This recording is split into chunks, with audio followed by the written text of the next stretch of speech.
you tell us the story of how you became a project manager? Ako, nag-start kasi ako sa Meralco as systems analyst. So yung parang ina-experience lahat from developer, parang may try din for a while yung mag-develop. Tapos, after nun, kasi sa Meralco, we're handling yung mga outsourced company, yung Indra. So, parang sila yung main developers na lang. Tapos kami yung nag-fit in parang business analyst for the company. So, doon nag-start. Tapos, parang naging full-fledged ng lumipat ako sa Smart. And then, after sa Smart, yun na ako sa So actually sa akin is nag-career shift ako and then pag-transfer ko, when I graduated sa IT course, naging IT consultant ako. So, managing management ng projects and teams remotely. And then, since gusto ko is mas alam ko yung details na like yung documentation kung paano yung life cycle ng development, nag-apply ako sa BA. Pero yung role ko pa rin, it's more of PM BA. So, walang PM ko. So, most of my previous companies, employers, is BA, BA PM.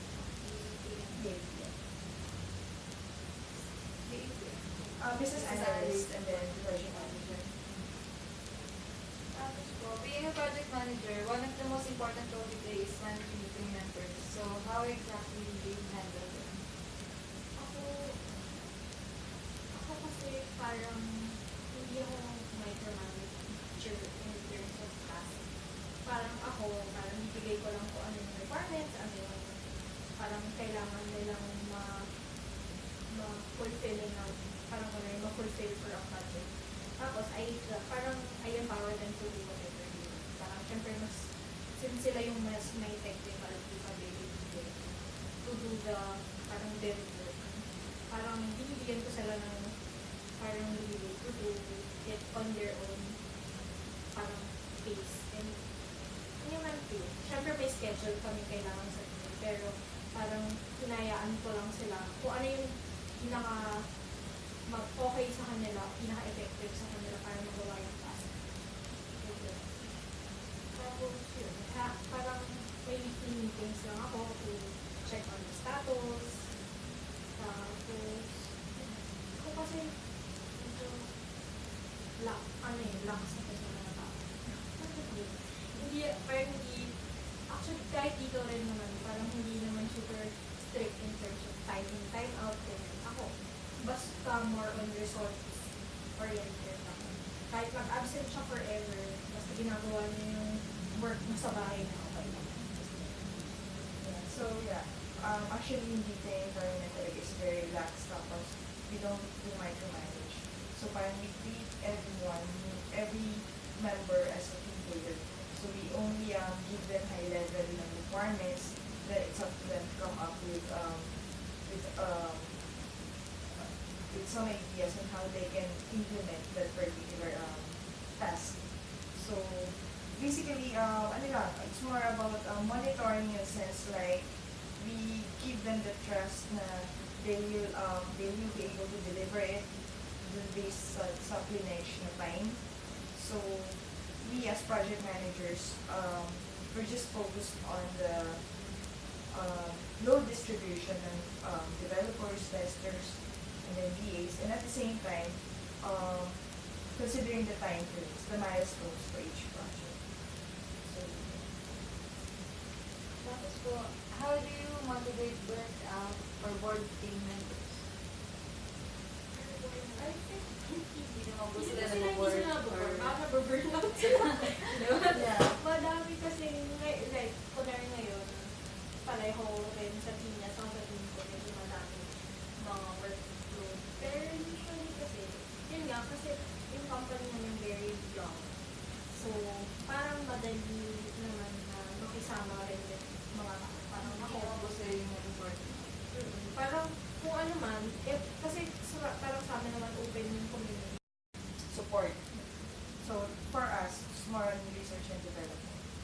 So yeah, research and development. So we handle everything.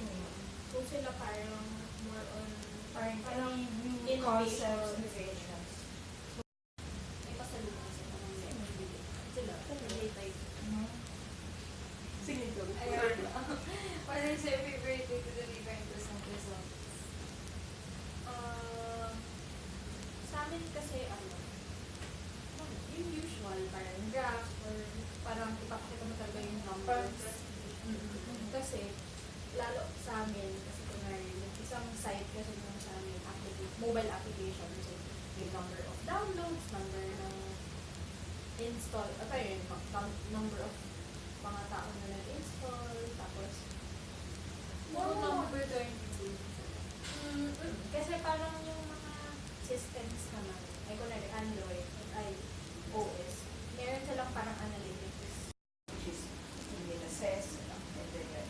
So, for us naman, yung pag-deliver naman namin ng milestone is, alin din yung mga na-approve, alin yung mga innovations or ideas na sinuggest namin, yung na-approve, or na-convert into a project per se.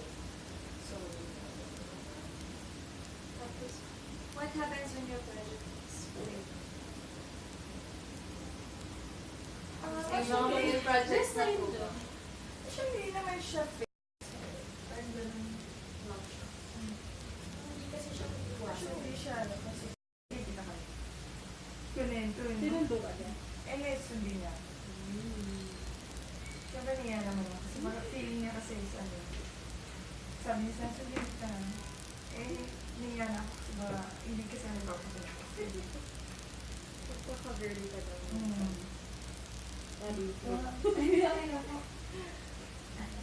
Have you worked on a project that failed? Hindi pa naman. Ang daming challenges, pero hindi siya considered as fail. Lahat ng projects, may ang boring na isang project na wala kang may encounter na Depende din kung ano Yeah. yung, depende din kung ano yung gauge ng failure. Parang ba? siguro depende sa perspective ng isang tao. Parang ano naman, yun, lagi lang may mga issues, may mga bugs na na-experience pagkatapos ng deployment. Pero, parang wala naman pa na Napipili ko talaga na. parang kung pinadesign pa. Sige. Kasi sobrang pain. Parang wala pa naman. How do you do contingency planning? Ako usually parang pag nagta-time, nag-schedule ako, lagi ako naglalagay ng parang buffer. Para kunwari sabihin nila na 1 week, gagawin ko mga 1.5 weeks. Para lang in case may nangyari within those 1 week. Parang hindi ka madedelay in terms of dun sa customers mo. Tapos, usually, parang bargaining powers din with clients. Kasi, kunwari, sabihin nila, dapat next week may ganito kayo. So, sabihin mo, pwede ba na ganito lang muna? Kunwari, gagawin mo siyang by phase. Para, hindi yung isang buo na gusto nila. Kasi minsan yung ibang clients kasi hindi nila nag-gets na matagal yung process ng development. So, yun, parang bargaining powers lang sa mga tao. So, yun. Actually, the same ng business. Yung bargaining compromise na kung ano mag-deliver. If minsan kasi yung client is pushy. So, client sila eh. So, gusto nila is andyan agad yung system or yung application. So, sa amin, ang dami kong dadaanan sa part natin. So, explain sa kanila in a way na tawag doon, na mabibili namin ito pero pwedeng ito medyo bago itong module na to. Or, i-deliver namin ito na sobrang maganda yung quality. Pero, it will take a longer time. So, parang it's up to them to, we give them options. Pero kung yun yung we have to be blunt or to be honest with them na, okay, sige, kaya namin kung ma-deliver pero hindi siya ganun ka-stable. What is the most difficult ethical decision you've had to make on a project?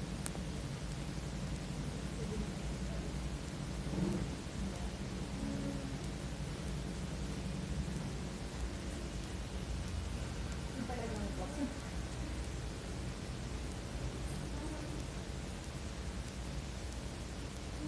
Siguro, yung mahirap lang minsan, hindi ko alam kung ito. Kasi, kunwari, syempre parang you establish friendship din with your team. So, pang minsan, parang pag may mga, kunwari, may ginawa na, may nagawa mo error or whatever yung team. So, yun siguro yung minsan nahirap na mapapagalitan mo siya. Kasi check, parang hindi mo, parang ang hirap na iwalay ng work tapos personal. Kasi friends mo, parang like friends mo rin siya. Tapos, yun lang yung mga case. Kasi parang may time kami dun sa previous kong project na parang nag-away talaga yung team nila. Tapos, yung parang hindi ko alam kung parang hindi, although alam mo naman yung tama, alam mo yung parang sino yung tama talaga. Parang hindi ka rin masyadong parang hindi ka masyadong maka-take sides talaga. Kasi, yun, kailangan medyo, objective ka pa rin talaga kahit na may mga ganun. To translate yun, paano namin yun i-automate kung yung kanilang business process mismo is hindi nila naintindihan. And then, kapag nagawa na yun, do they have enough staff na magmamind or may kasi pero hindi naman yung kasi it varies naman na mga 20s or mga kasi if you're handling 2 projects na tapos end-to-end yun at sabay, mahirap yun. So, nililinaw ko lang. so yeah, for as long as yung kasi you can handle 3 projects and yung for as long as different timelines naman siya. Medyo may kanya nag-overlap. So, okay lang yun. Masaya kasi marami kong natututunan. It's like, yung sa PM kasi it's, ano yun, different types of business process kasi. So, parang lagi kang agitated, no? Parang nandun lagi yung excitement mo pag different projects. Kahit na puro sila problema. Pero kapag niluskan lang isang problema doon, mabilis ka agad maka-recover sa ibang projects. Yun lang. Ako yung parang mas masaya din yung multiple projects. Kasi yun, mas nakaka-stimulate din ng mind. Although, siguro lang, yun, may mga cases talaga na super nasa-stress ka. Na parang tamang pag-handle na lang. Na, yun nga, ako parang ngayon, isip ko na lang, na one at a time. Parang pag natapos yung isa, kaya niya yan. Parang walang ganun. Hindi mo siya pwedeng isipin na, kasi yung buo na lahat. Kasi hindi mo pa alam, kasi yung in-between nun, pwede rin may mangyari pa. So, yeah. If you are bombarded with multiple projects, how do you handle the stress of multiple deadlines? Actually, Ice cream. just work from home. To deadlines. Actually, kasi you just have, kasi nga, since hindi kami nag-micromanage, pero kailangan namin ensure na yung load ng developers and testers is parang equally distributed. Kasi doon lang namin nagkakataloy. Kasi usually magkakaproblema ka nga kung yun, sobrang isang tao lang lahat ng gagawa siya. Yun, parang medyo resource manager din kami. Dun sa team namin na, ito alam namin siya yung mag-free, siya yung pwede natin mapagawa ng ganito, pag-bago. Tsaka, Parang you really have to know your team. Kasi, like yun, case to case siya eh. Halimbawa, sabay talaga yung mga projects, no? Pero kung ito is magaling siya, ay mas madali siya, madali yung grasp niya, madali yung maintindihan yung requirements. Diyan mo siya lalagay. Parang it's more strategy nila. Parang, it's like you're playing a chess, di ba? Na parang, you have to weigh, you have to to get to know your team, para alam mo kung sino yung sasabak mo sa gera. Tsaka siguro din, parang yun, pag stress ka na, parang gano'n. Kasi parang, yun kunwari ako, tinatry ko talaga mga like 8 to 5 lang, ganyan. Kasi hindi naman mag-go beyond that. Parang, kumbaga, para mabattle mo rin yung stress is, hindi ka magpapastress. So, di umuwi ka maaga, or parang go out with friends, ganyan. Kasi parang, dun mo lang naman ma-release talaga eh. Kasi kung super stress ka na, tapos nakabalik ka pa sa office, mas stress ka, parang mas lalong stress. Mas lalong inefficient. Tsaka, actually, discard lang mo. Kasi like yun, kami na yung nakakaanong kami nagsiset ng deadline. So, ginagawa namin sa team, like for me, ba yung deadline, nag-usap namin sa clients, deadline on Friday. Ibibigay kayo sa team ko, deadline ng Thursday. Para at least ma-review namin. Bago ko exam. Oo. So, bago, hindi, syempre, minsan hindi namin sasabihin na, pero deadline is Thursday. So, kasi ayaw din namin na, alam mo yun, gusto namin is, ayoko nang kinakram yung team ko kapag hindi naman kailangan na, alam mo yun, sobrang, kasi parang, kasi ano naman is, in 8 hours, hindi naman pa rin solid na makakapag-work. So, you have to be a practical pag nag-manage ka ng time. Kasi lahat para ng tayong empleyado. So, may mga times na hindi ka makapag-focus. So, if yun is consider mo yung time na yun sa pag-create ng time frame, makakaproblema ka. Siguro yun, kahit yun lang, basta wag mo lang papasukin lahat sa utak mo, lahat ng stress, lahat ng project. Kasi yun, mababaliw ka talaga pag gano'n. Saka, siguro yun, Successful. Yung projects ko sa akin is innovations. But yung feeling na, alam mo yung bitin kasi kami, so we need to pass our proposed projects sa ibang team. So, nandun yung feeling, kailangan hindi ka playing sa isang project. Which is, yun yung medyo mahirap. Kasi pag alam mo yun, madami kang gustong gawin, alam mo yung, nandun na yung development ng isang process, pero kailangan namin mag-stop. Kasi, other things will have to handle it. So, hanggang dun lang kami. Pero yung idea, yung thought lang na yung proposed process namin is not good. For iba yung gagawa, parang enough na. Pero syempre, iba yung like process na talagang more intangible. May, kumbaga na din yung group. Eh sa amin wala na eh. So parang lipat na sa program. Na-improve nila yun. Yun sa kanila kasi, more on proving people wrong. Kasi, di ba parang may mga, like, normal project teams, sabi na, oh, ito yung gusto namin. Ay, hindi kaya yan. Kanila papagawa, tapos nagawa. O, nagawa naman pala eh, parang gano'n. So actually sa amin, Iba yung parang marketing fulfilling nila. Sa kanila kasi yung marketing nila, at the end of the project. Kami naman, before the project starts, na parang, okay, ito yung may mga boss ko na, what if, hindi mo kaya tayo yung application. So, wala kami choice kundi mag-isip na gano'n. So, kailangan namin i-market naman yun sa kanila or kaya minsan nag-survey kami, may pinapatawag kami kung sino dyan. Kasi kailangan namin ng social experiment na kailangan ba itong mag-work? Ano ba itong mga approach natin? Ano ba yung kailangan para mag-work? So, minsan tatanungin namin sila na kung ito, bibenta na namin against itong app na ito, lalawin dito siya or something. So, mahirap siya. Kasi, nandun yung pagiging bias mo. May personal kasi preference. Ibibenta mo pa sila. Mahirap magbenta na alam mo kahit ikaw, alam mo, hindi rin click sa'yo. Pero you have to come up with something special about this app. What is the most important skill a project manager should have? Pero siguro ako, parang everything boils down to communication. Kasi parang marami siyang aspects. And yung communication mo with your team, communication mo with your clients, with your boss, ganyan. Parang dun umiikot lahat. Parang since kami nagmamanage kami ng team, ng project, timelines, ng